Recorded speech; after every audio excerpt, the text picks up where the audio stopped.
रहमान रहीम। आज की बात में आज हम बात करेंगे, कहावतों का सिलसिला शुरू किया है। कई हमने कहावतें, उनके पस मंज़र हमने किए हैं। तो आज भी एक बहुत मारूफ़ कहावत है, हर्फ़ आम है, आपने ज़रूर सुनी होगी कि 30 मार बने फिरना।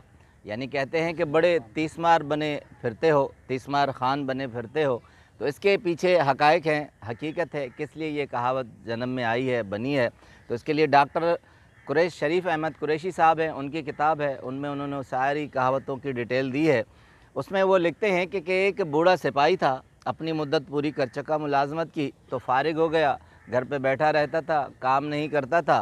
तो चूँकि आहिस्ता आहिस्ता बैठ बैठ कर सारे पैसे ख़त्म होते गए, नौबत ये आई कि घर के सामान भी आहिस्ता आहिस्ता बेचने शुरू कर दिए।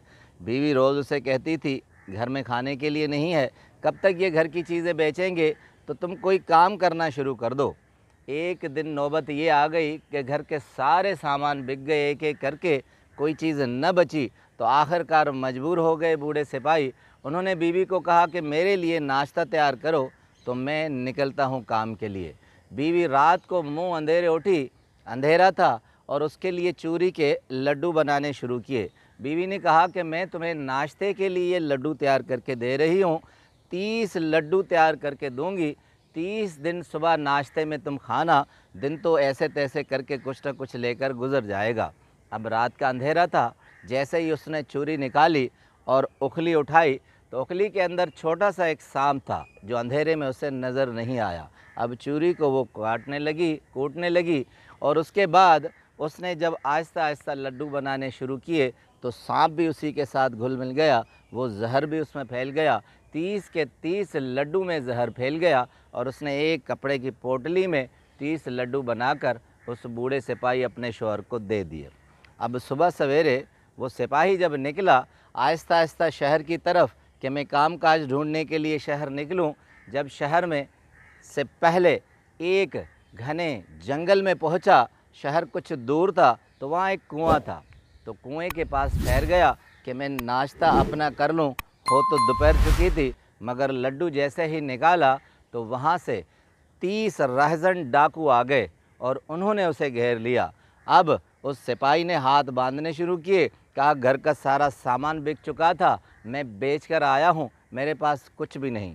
फिर भी तलाशी ली गई, और जब उसे मारा तो उस सिपाही ने कहा कि मेरे पास सिर्फ़ एक पोटली के सिवा कुछ भी नहीं है, इसमें लड्डू हैं, 30 दिन के नाश्ते हैं मेरे, मगर आप लोग अगर चाहो तो ये ही ले जाओ। और उन डाकुओं ने जब देखा लड्डू बड़े मज़ेदार हैं, तो एक एक करके खाना शुरू किया, 30 के 30 लड्डू वहीं हो गए। अब जैसे ही वो कपड़ा छान के उठने लगा, तो चोर जो थे, डाकू जो थे, वो गश्ती खाने लगे, आहिस्ता आहिस्ता राल टपकने लगी, और एक एक करके गिर गया।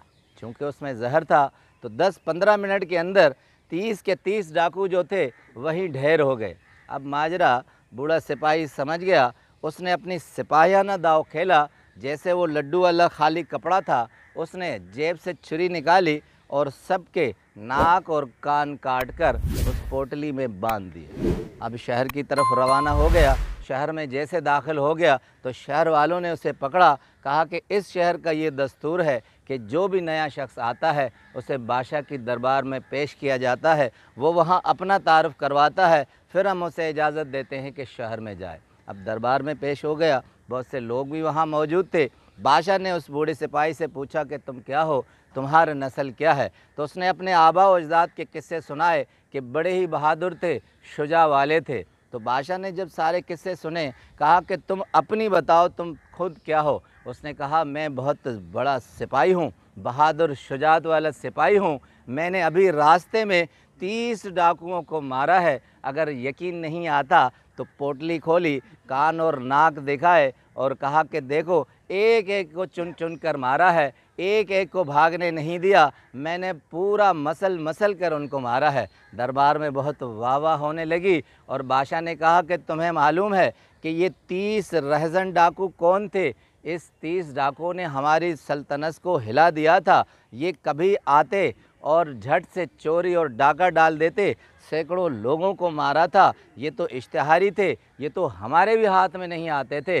तुमने किस तरह मारा? उन्होंने कहा कि हुजूर, मैं कुएं के पास बैठा था, 30 के 30 इधर उधर भाग रहे थे, मैंने किस तरह पकड़ पकड़ कर उनको मारा है। तो बादशाह ने इनाम भी दिया, जागीर ज़मीनें भी दी और उसे लक़ब दिया कि तुम 30 मार खान हो। तो अब कहते हैं कि जब कोई आदमी बहादुर न हो, अपने आप को बहादुर दिखाए या किसी को तंज़न कहा जाए कि तुम अक्लमंद नहीं हो, बहादुर नहीं हो, तो तब कहा जाता है बड़े 30 मार खान बने फिरते हो। आपका बहुत बहुत शुक्रिया।